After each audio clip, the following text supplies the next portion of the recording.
If you love movies and movie discussions, you've come to the right place. Who am I, you ask? I am the Wiz, and I'm here today with... Kim Shactman. Kim, how are you today? Doing well, doing well. Oh my god, my voice cracked a little, didn't it? That's okay. Yeah, it happens. It'll be okay. No, we all go through puberty at 40, so yes, absolutely.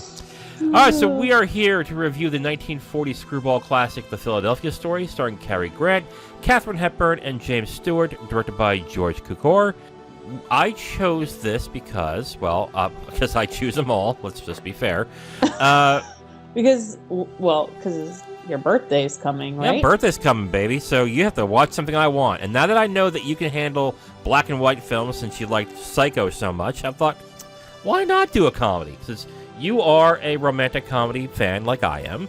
Yes. And I didn't want to give you, I think, one of my favorites just yet, but I wanted to watch this. And I got to ask something here. And it's a very silly question that I have. Oh, God, I'm nervous. Okay. So I want to preface this by, I am 100% straight. Okay. All right. Okay. So here we go. How fucking handsome is Cary Grant? He's hot. Oh my god. He's hot. Holy shit. Like, even James Stewart is really easy on the eyes. My god. Okay, so that shocked me too. When I saw James Stewart, I was like, holy shit, he's young. I was like, holy crap. He looks great. Oh god. I'm used to James Stewart like in Anatomy of a Murder, Vertigo, stuff like that, where he's a good-looking man, but I'm used to him being older, but, like, charming still. When I saw him there, it's like, oh, my God, he's a baby. Holy shit. Holy shit. But Cary Grant, man, let me tell you something. Like, every movie I've seen Cary Grant in, okay, I like him in his movies that he's in. But what strikes me right away is, the first one you see him goes, damn, he's handsome. But then he's such a good actor that it doesn't really distract from his performance, really. No, it doesn't. There's a lot of actors who are just so damn attractive that you can't help but watch them and go, God, they're pretty. Well, that's like last week when we did Barbie, and we're like, Ryan Gosling, right? Like, he's just a pretty man. True. And that's a good point, because I would my criticism of him really is I don't think he's that good of an actor, but I think he's just that good looking that it kind of masks his faults. But Cary Grant is an actor that is not only incredibly attractive, but has no problem doing the role that he has to do and nailing it. Like, he's really good. With such ease. Yes. Like, I was watching him, I'm like, wow. This guy's smooth. Right. And he does comedies mostly. So, like, screwball comedies, physical comedies.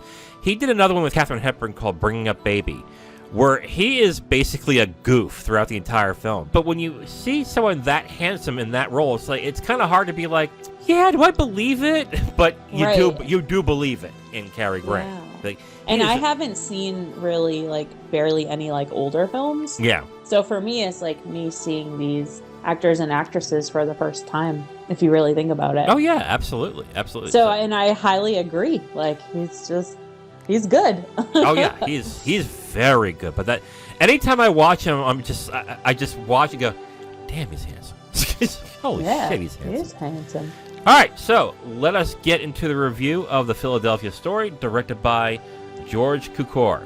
Now, before we get into the review, let's get into the plot. Basically, the film is about Tracy Lord, who is played by Katharine Hepburn. Tracy gets divorced to oh, God, what's the initials? Crap.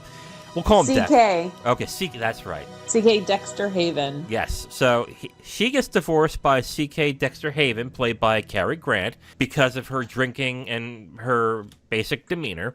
And then as the film goes on, she's about to get married to a second person, George Kittredge, played by John Howard. And the film basically is about her getting married to George, but Dexter basically crashing the wedding while being attached to a reporter played by James Stewart. Yes. And basically the film is, will Tracy get through this marriage? To get through the wedding, essentially, in this film. This is a screwball comedy. Do you know what a screwball comedy is? Not really, no. So, the screwball comedy is a type of film is very, very popular during the Great Depression era. It's basically a role reversal on most comedies where the female character is the more dominating character in the movie, and the man is more meek character, and it's more of a battle of the sexes kind of movie. But yeah, it is I just a romantic... Googled it. Yeah. And you're dead on. Yeah. Yeah, that's exactly it's a romantic comedy, but the dynamics are reversed. But it's done in a very comedic way. It's a very classic screwball comedy. Well, so far, I like screwball comedies. Oh. And this ain't the best one either, so we'll get to some more on there. So let's get into our 3 points. We agree mostly on our points here, so let's get... For the most part, yes. So, Kim, get into our first point. So, obviously, like we just kind of mentioned, the comedy, or the entire film that kept me entertained was the comedy portion of it. A lot of wit, and it kept it lively. There were a ton of good one-liners, but I can't remember them. Right. And I think because there's so many, like one right after another, and it makes it entertaining. So, yeah. Right. Like, comedy now, not that I don't like comedy now, I do, but comedy now wants to...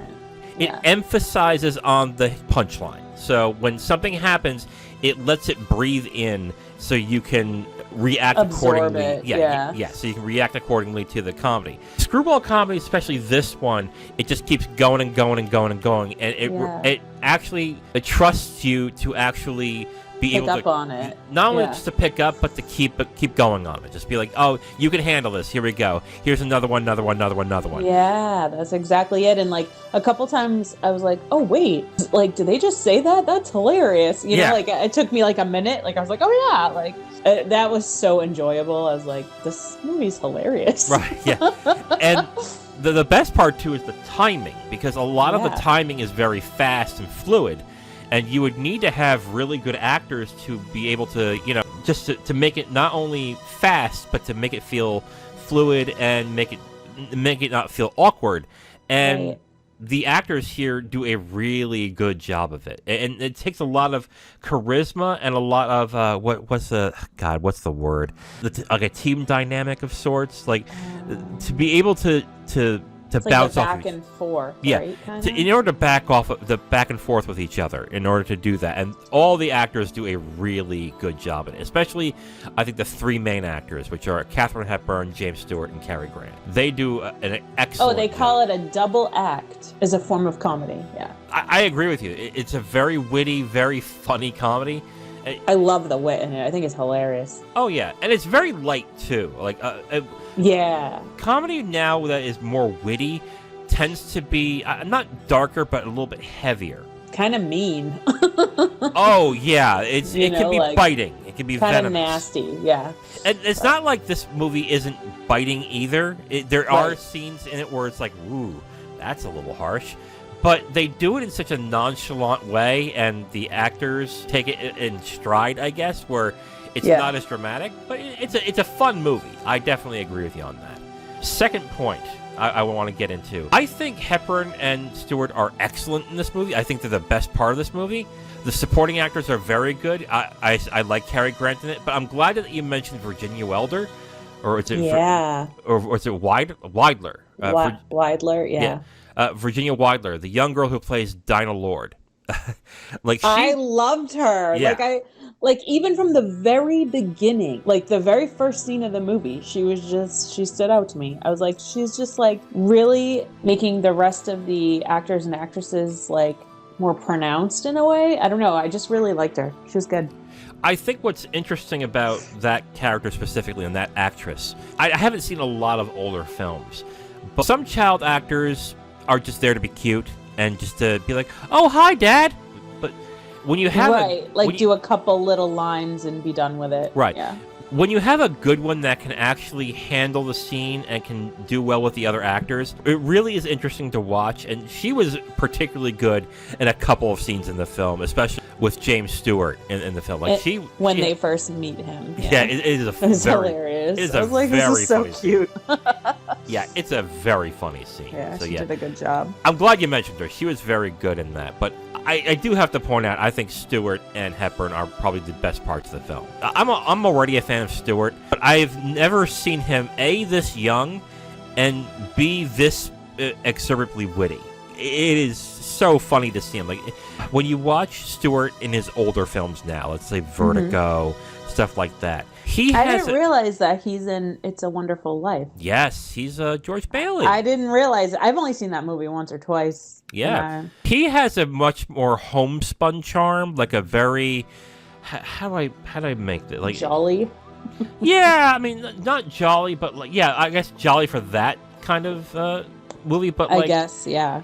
He's got a charm that is very easygoing.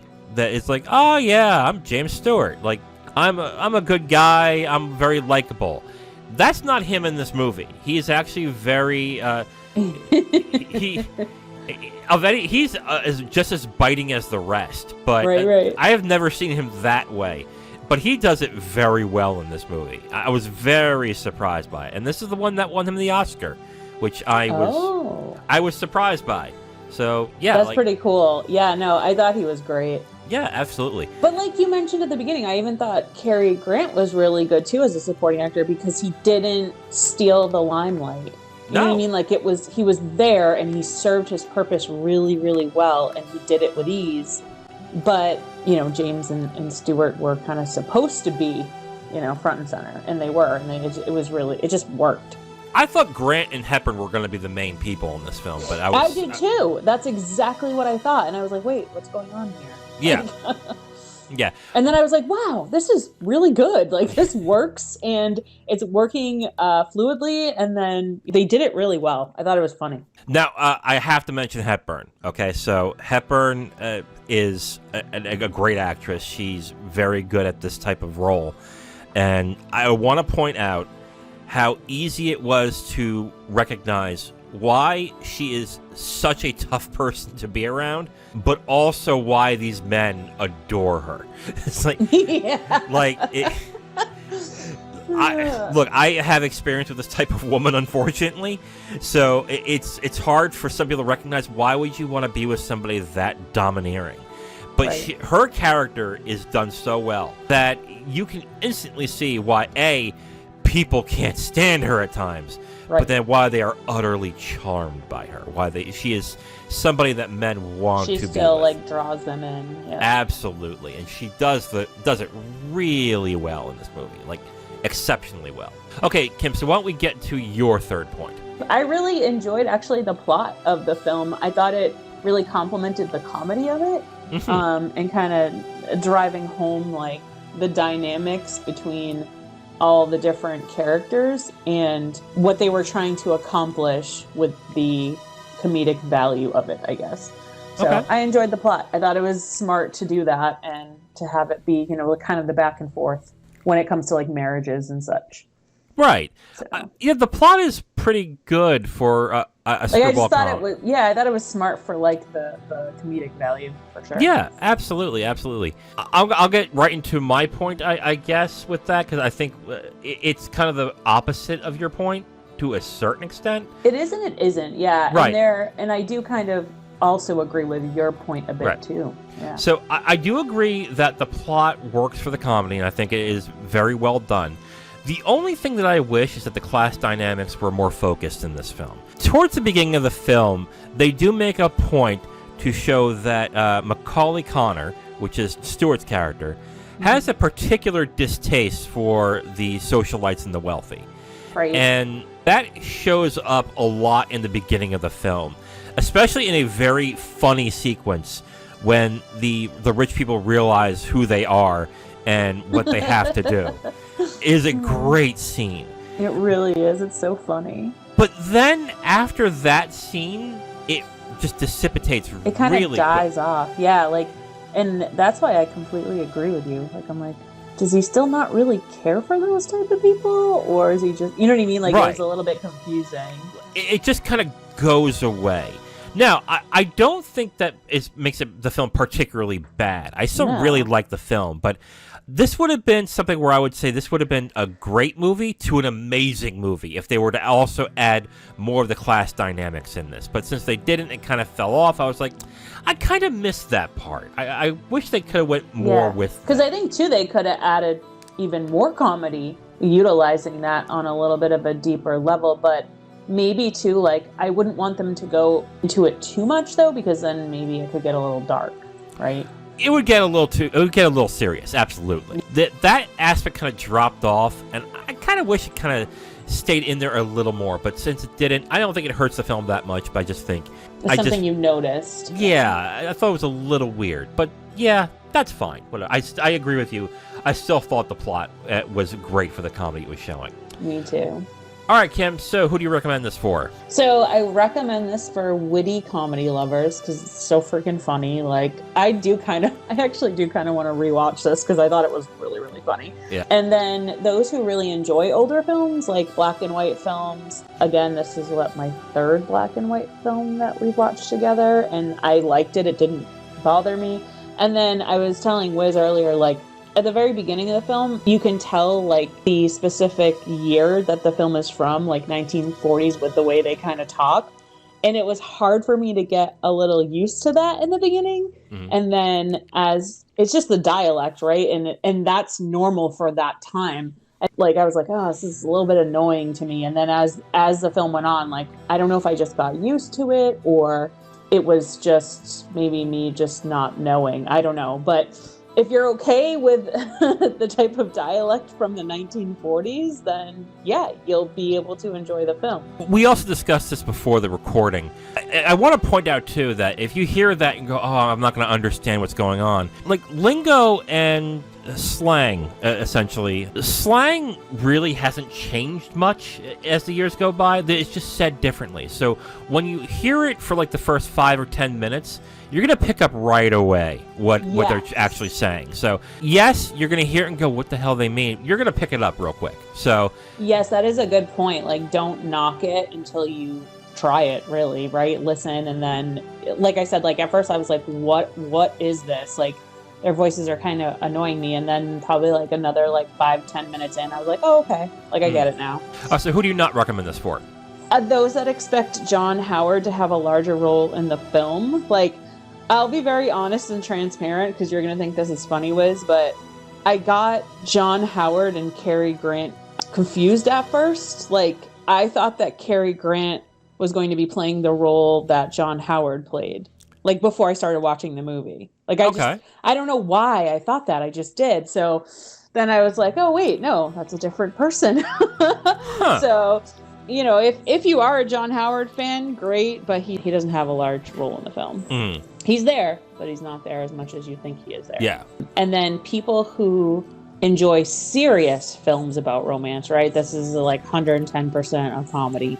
I would say that the romance really is like a backseat in the film, really. Right, exactly. The comedy is front and center, but yeah, like if you're like, oh, this looks like a nice 1940s romance because it has, you know, these really good-looking people in it.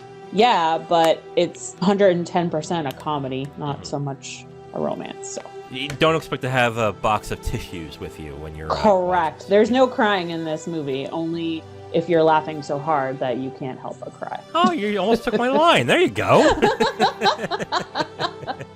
Look at us. Yeah. Finishing each other's sentences. So stupid. Man, what have I done to you? Anyway, who do I recommend this for? I recommend this for people if you like classic screwball comedies. I mean, God, this is one of the best ones out there. I like It Happened One Night a little bit more, but still, this is a great movie. If you haven't seen it, or Bringing Up Baby. I recommend this for if you are a James Stewart fan. Like I said, I have never seen him so young. That surprised me. He's so cute. He's so handsome. That surprised me. Like, oh my God, he's young. Holy crap. And I am a James Stewart. I am more and more becoming a big James Stewart fan. I didn't even realize who he was until I looked him up, and then I'm like, ooh. Oh, but I'm a really good fan of this guy. When you hear his voice, though, it's kind of like, oh, that's James Stewart. Like, okay. And then third, I recommend this for if you prefer a more verbal comedy. Some people prefer their comedy to be more physical. But this is very much a comedy where all the dialogue is where all the comedy is. So right, people aren't like hitting each other over the head with something and making you laugh. Like, it's like one-liners and yeah. Absolutely. Exactly. So if you prefer that that type of comedy, I would go for that.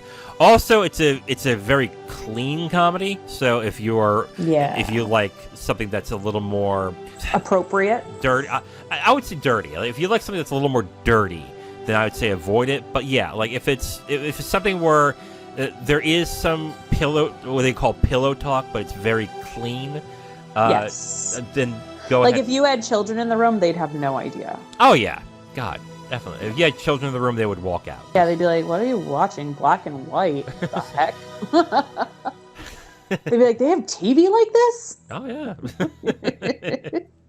I've had a conversation with my nephew once where I was watching a black and white film. He was like, "Was that popular when you were a kid, Uncle Wiz?" And I'm like, "Oh, you fucking kid." Shit.